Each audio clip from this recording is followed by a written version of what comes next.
ప్రియులరా, ఈ యొక్క ఉదయకాల సమయంలో దేని వాక్యాన్ని చదువుకుందాం. పరిశుద్ధ గ్రంథంలో నుండి న్యాయాధిపతుల గ్రంథము 8వ అధ్యాయం 23వ వచనం. Judges chapter 8 and verse 23.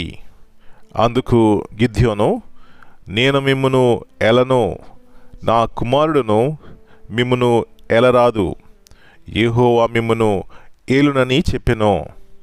And Gideon said unto them, I will not rule over you, neither shall my son rule over you.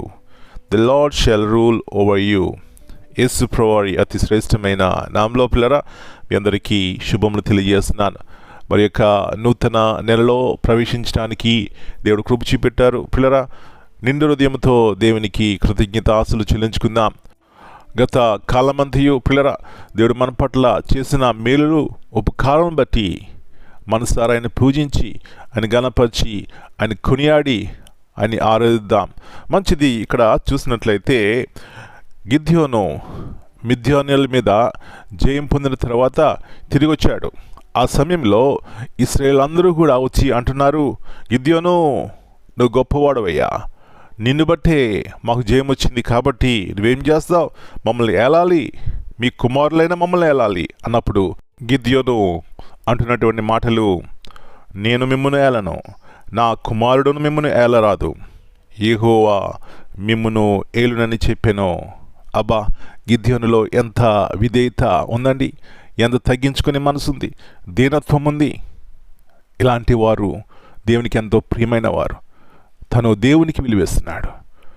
ఈ ఉదయకాల సమయంలో నా ప్రియ సహోదరి, మన కుటుంబాల్లో దేవుడు మనకు రాజుగా ఉంటే ఆ కుటుంబము ఎంత నెమ్మదిగా ఉంటుందండి. ఎన్నోసార్లు కుటుంబంలో గర్వము, అతిశయము ద్వారా ఎంతో నష్టం చూస్తూ ఉంటారు. తగ్గించుకునే మనసు లేని కారణం చేత కుటుంబాల్లో గొడవలు, కలవరములు. ప్రియులరా, గిద్యోను జయం చూస్తున్నాడు. అయితే ఆ జయమును బట్టి అతిశయించలేదు, కానీ దేవునికి ఘనత ఇచ్చినాడు, దేవునికి ఆ యొక్క మహిమనిచ్చినాడు. ఈ ఉదయకాల సమయంలో ఈ విధముగా దేవునికి మహిమకరముగా మనం జీవించినప్పుడు మనము, మన కుటుంబాలు జయం చూస్తాయి, ఆశీర్వదింపబడతాయి, నెమ్మదితోనూ సమాధానంతో ఉంటాయి. అలాంటి కృప దేవుడు మనందరికీ దయచేయునుగాక. ప్రార్థన చేసుకుందాం. నమ్మదగిన దేవా, పరిశుద్ధమైన తండ్రి, మరి యొక్క నూతన ఉదయకాల సమయాన్ని బట్టి మీకు వందనాలు చెల్లిస్తున్నాం. సమస్త ఘనతకు, మహిమకు మీరే అర్హుడు ప్రభువా. ఈ లోకంలో మేము చూస్తూ వస్తున్నాం, ఆయా రీతిగా గర్వం బట్టి, అతిశయం బట్టి, ఎలాగ కుటుంబాల్లో వ్యక్తిగతంగా అశాంతి, అసమాధానం ప్రభువా.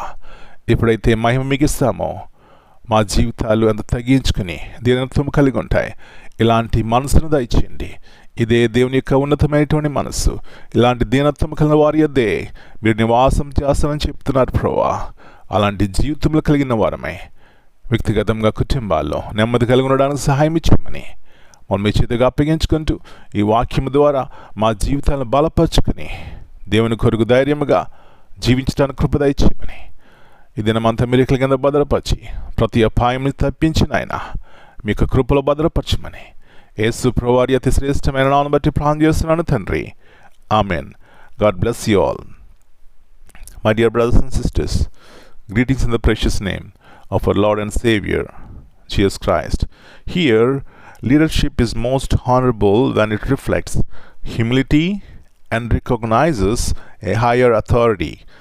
True influence is not about ruling over others, but about guiding them with integrity, knowing the ultimate sovereignty belongs to God alone. Amen.